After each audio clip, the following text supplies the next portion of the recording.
Magandang araw! So, Sunday ngayon at walang pasok. Maigi na lang nga at naalala ko na may tatahiin pala ako. Kaya ginawa ko na dali-dali. Tagalog dub nga na K-drama ang pinapanood ko. Para ba nagtatahi ako, inaiintindihan ko ba? Sorry na sa maliit kong kwarto, guys. Ewan ko, bet na bet ko magtahi ngayon.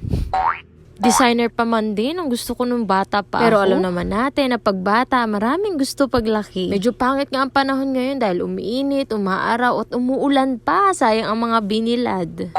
At dahil nga ngayon lang natapos yung mga gawain ko, iniyaya ko naman yung kapatid ko na mag-walking. Plus jogging na rin. Pero mas malamang talaga yung paglalakad lang.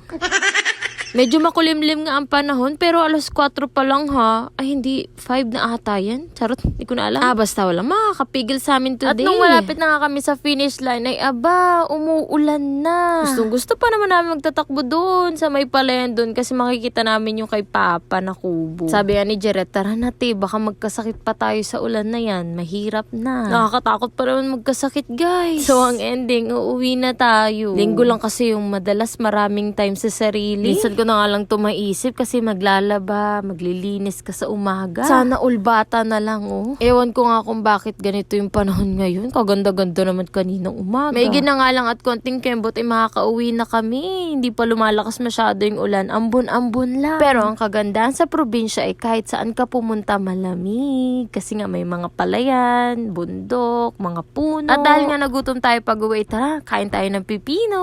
Nauubos na nga ang mga gulay-gulay din sa bahay dahil wala si Mama. Siguro bukas na lang ako mamimili. So, nilagyan ko nga lang to ng asin. So, tara, let's go. Kain na tayo.